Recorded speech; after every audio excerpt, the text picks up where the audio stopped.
We are starting with this new topic today, and that is current electricity. So, right after static electricity, right after electrostatics, or what we call the electric charge now, we are beginning to talk about current electricity, or according to the new syllabus, this is renamed as electric current. All right. So when I talk about current electricity, previously we discussed that static electricity was what? It was the study of non-moving charges. So what happens when charges begin to move? Just in the end of the chapter, when I discussed insulators and conductors, you saw that in one type of material the charges were moving, and in the other type there was no movement of charges, right?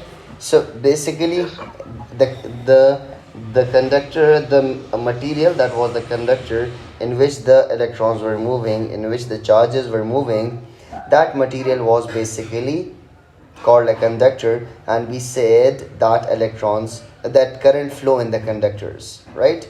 Current flow in the conductors. Sir, your mic is muffled. My mic is? Your mic is muffled. Alright. Is it fine now? Yes, sir, now it's fine. Okay. So I told you that whenever electric charges begin to move, the phenomena that comes into existence is called electric current. Whenever electric charges begins to move, the phenomena that comes into existence is known as electric current, right?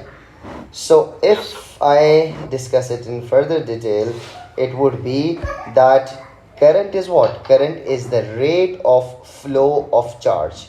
What is current? It's the rate of flow of charge. What does that mean? That means, let's say if I consider any point in a circuit, let's say this is a wire, and I pick any point on the wire. Let's say I pick this point, right? So what would be current? Current would be basically the number of charges flowing past this point every second. Current would be what? The number of charges flowing past this point every second. That is the rate of flow of charges. Okay? So current is the rate of flow of charges, means it's the number of charges flowing past this point every second. Alright? So with this definition, I can move on and I can define electric current as charge upon time. Whenever I say rate means upon time. If I say rate of charge, that means charge upon time. If I say rate of velocity, that's velocity upon time. If I say rate of work done, that's work done upon time. Right? So current is rate of flow of charge. So that means it's charge upon time. Alright, when I talk about electric current is a physical quantity, and for every physical quantity, it is a must that I know its unit. For every physical quantity, I must know its unit. So for physical quantity current, the unit is amperes. Okay, the symbol for current is what? I. The symbol for current is I. The symbol for charge is Q. So current I is equals to charge Q upon time T. So amperes is the unit, I is the symbol for current. Ampere is the unit and I is the symbol for current. Now when I talk about current is a physical quantity. Apart from unit, we should be able to know how to measure every physical quantity. I should be able to know how to measure every physical quantity. So for the physical quantity current, the device that I use is known as ammeter. So ammeter is a device which can be used to measure electric current. And when I talk about ammeter, remember that whenever we are going to be connecting ammeter is always connected in series. In series means in line with the component whose current I am measuring. in line with the component whose current I'm measuring, and in line with the cell if I'm planning to measure the current of the whole circuit, right? Yes, sir. Then the symbol. See, for electric circuits, it's another obligation that I must know the symbol, electrical symbols. I must know the electrical symbols for all the components that I'm using. So the electrical symbol for ammeter is Na inside a circle with the two straight lines at the ends. The symbol, electrical symbol for circuit symbol for ammeter is Na inside a circle with two lines at the ends, right? That's one thing. Got it? Yes, sir. And remember, since ammeter is used to measure current and it's always connected in series, so it's necessary that the resistance of the ammeter is kept to minimum or none, right? It's necessary that the resistance of the ammeter is kept to minimum, right?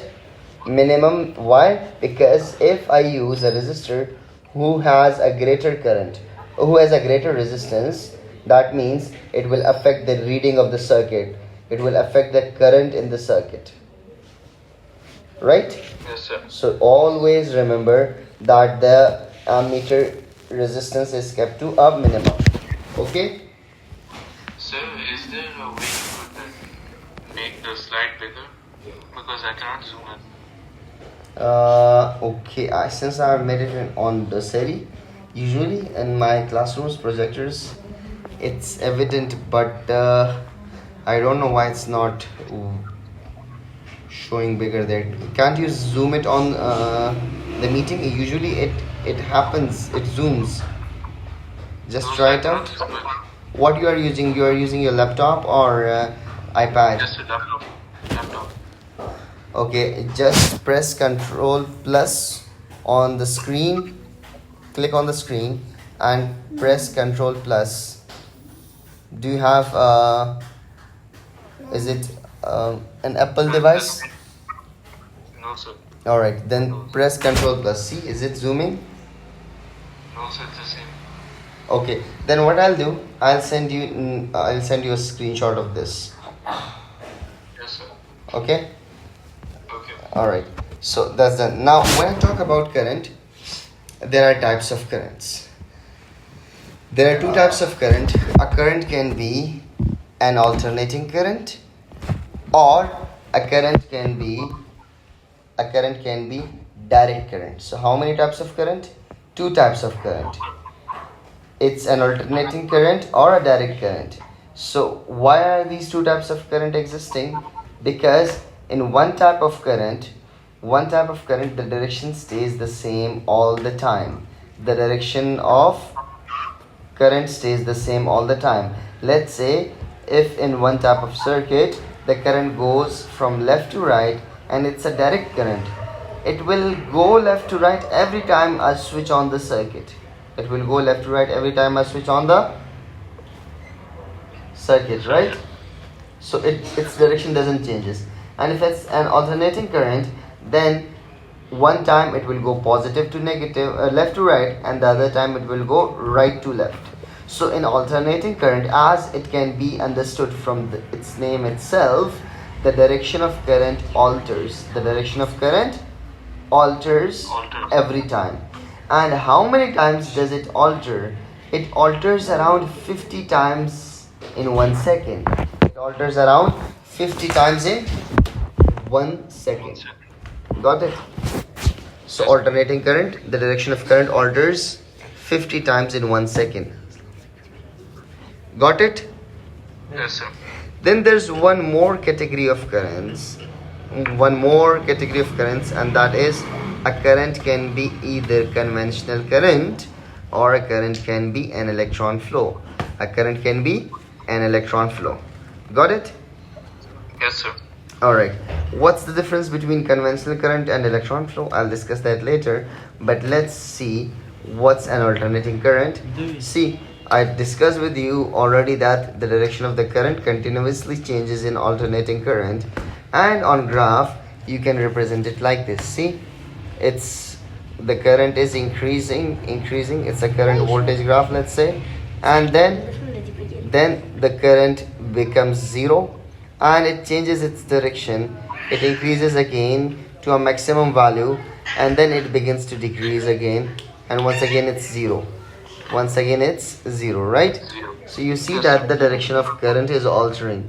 That's how it can be shown on the graph. Then if I talk about direct current, that's DC. You can see that over here this is a direct current. The direction of current and the value of current stays the same, it's not changing.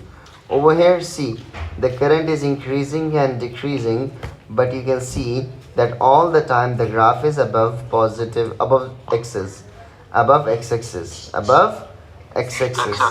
So the current stays the same every time, in the same direction every time. Then I was telling you, I was discussing conventional current. Now when I talk about conventional current is the flow from positive to negative terminal of the battery. It's the flow of current from positive to negative terminal of the battery, right? What's the direction of current? Positive to negative terminal, right? And when I talk about electron, this positive to negative, when I talk about electron flow is basically the direction of current from negative to positive terminal of the battery. From negative to positive terminal of the battery. Alright, why? Because you can see that in a wire there are electrons only that are moving, no protons, no positive charges, okay?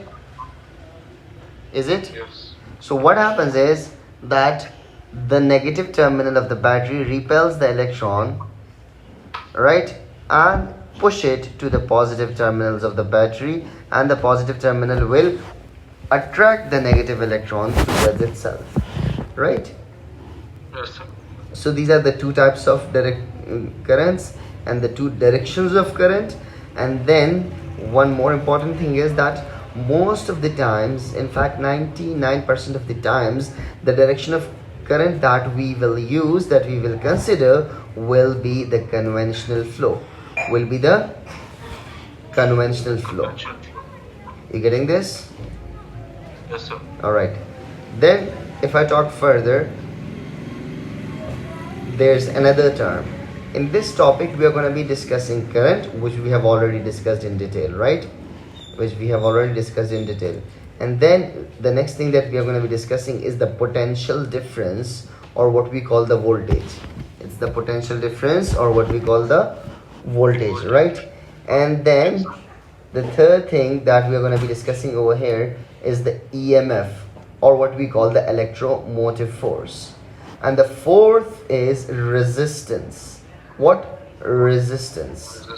And the fifth thing is a concept of resistivity. See, resistivity is not written in the syllabus itself, but there are some concepts relating to it, so we are going to be talking about that as well. Alright, so Yes, sir. now moving on to potential difference. If I talk about potential difference is the voltage. What is potential difference? It's the voltage. Okay, what's voltage or what's potential difference? Potential difference is the work done. What? Potential difference is the work done. What is it? Work done. Work done. And who does the work? The work is done by a unit charge. Who does the work? It's done by a unit why does a unit charge do work? It do work so that it can pass through a component. Alright? Yes. So potential difference is the work done by a unit charge. Potential difference is the work done by a unit charge that is passing through a component. Right? So we have this definition. Can you tell me how can we put this definition into formula?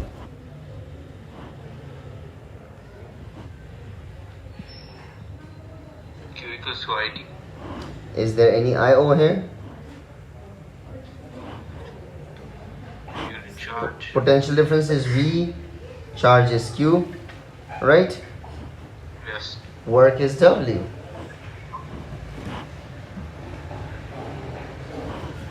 Work done by. So W is equals to 4 by 2, how do you write that? 5 by 3, how do you write that? 5/3 forward. Yeah, yes.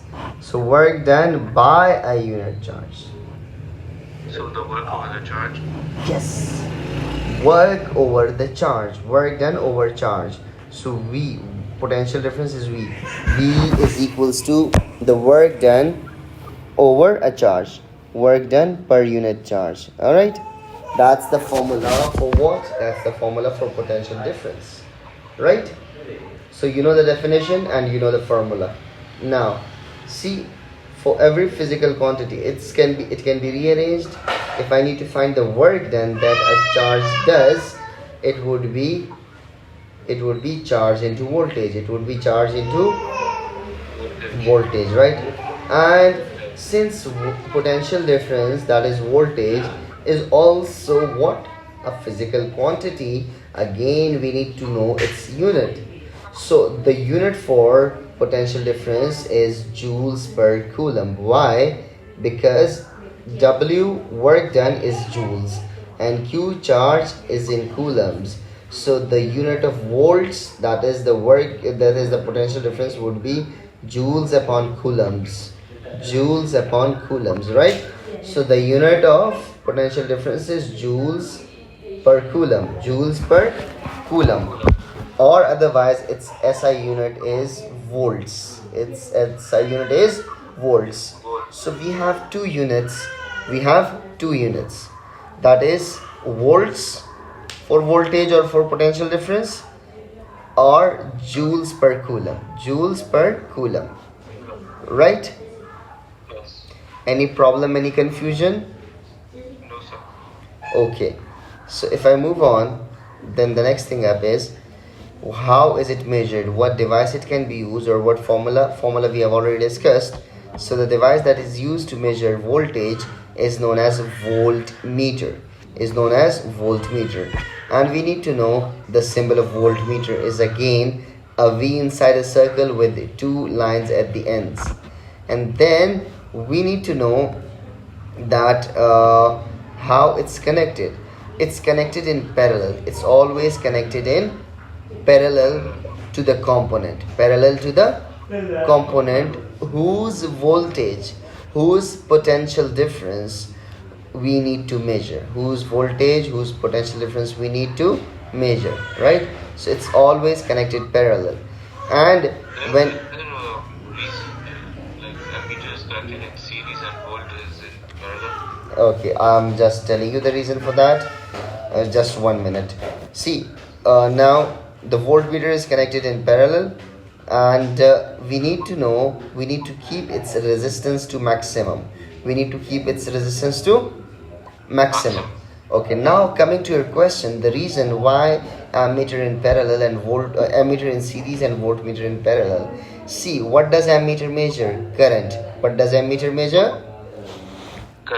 Current, right?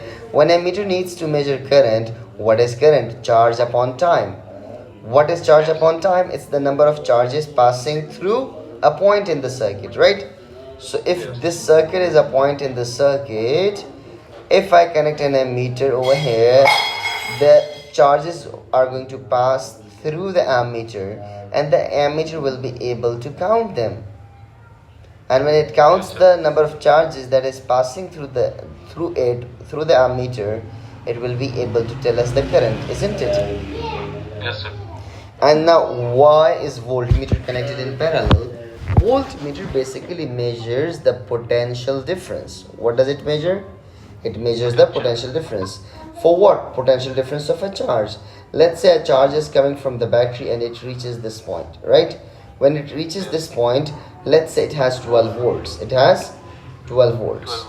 And then it passes from the circuit. Let's say this is a lamp. It passes through the lamp, right, and reaches this point. Now, will it have the same potential? Will it have the same energy? Sorry, sir. Will it have the same potential and same energy as it had previously at this point? No, sir. Definitely there would be a change in potential. There would be a change in energy. There would be a difference in energy. There would be a difference in potential, isn't it? Yes. So what does the voltmeter do? The voltmeter go and see that what was the potential of the charge at this point, and then the other wire tells it what is the potential of the charge at that other point. It measures the difference between the 2 points, and it tells us how much voltage drop has taken place as it passes through the component. Yes, sir. Got it? Yes. Then the next thing up is EMF. EMF is the electromotive force. What is EMF? It's the electromotive force. So when I talk about electromotive force is something very, very, very similar to voltage, very similar to potential difference, right? But it's not exactly potential difference, it's not exactly voltage. Am I audible there? Yes, sir. There's a major difference between EMF and potential difference. See, both of them are work done. But if I talk about EMF is the work done by the source. What is EMF? EMF is the work done by the source. And why does the source do work? The source does work to move a unit charge around the complete circuit. What was potential difference? It was the work done. It was also the work done. But it was the work done just to move a unit charge past a certain component. Is it? Is it? Yes, sir. Right? So that's the major difference. Now, moving on. If I talk about EMF is again a physical quantity. So again we should be able to measure it, and we measure EMF using voltmeter once again, and that also connected in parallel. Parallel to the source. Right? Okay. Now again voltmeter EMF has the unit volts or joules per coulomb. EMF has the unit volts or joules per coulomb, and it has the same formula. Formula, right? You got it? That is EMF. We use the symbol E. We use the symbol E for EMF. EMF is work done per unit charge. Or if I need to find the work done, it would be EMF into charge. Right? Charge. So Yes, sir. let's elaborate something more on EMF and potential difference. If I talk about EMF, in EMF what happens? The chemical energy present in the cells, inside the cells, right? It is used to move the electrical charge from low potential to high potential, from zero potential to high potential, from zero energy to high energy, right? So who does the work? The chemicals do the work. The chemicals do the work. So I can say that the chemical energy is transferred to what?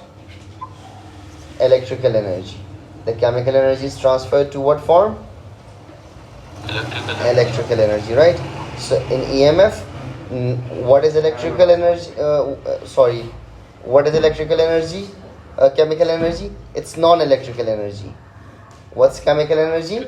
It's non-electrical energy. So non-electrical energy is transferred to electrical energy. Non-electrical energy is transferred to electrical energy. And in potential difference, what happens? The charges that possess the energy, the charges that are moving, that are at high potential, when it passes through a component, when it passes through a cell or through a lamp or any electrical device, what happens? That electrical charge does work. That electrical charge uses its energy to pass, and as it passes the component, it loses its energy there. So what has happened? Electrical energy has been transferred to light energy. Electrical energy might be transferred to heat energy, to sound energy if it's a speaker. So electrical energy is transferred to non-electrical energy. Electrical energy is transferred to. Non-electrical energy. Then if I talk further about the difference, EMF is across the cell or the source. EMF is across the cell or the source. While PD, that is the potential difference, is always across a component. Across a component. Or it is between 2 points in a circuit. It is between 2 points in a 2 points. circuit. Circuit. Getting the point? Any problem, any confusion? No, sir. Alright, before I move on to the cells arrangement, I would want you to note this down. I have already sent you this file on the PDF, on the group, WhatsApp group, right?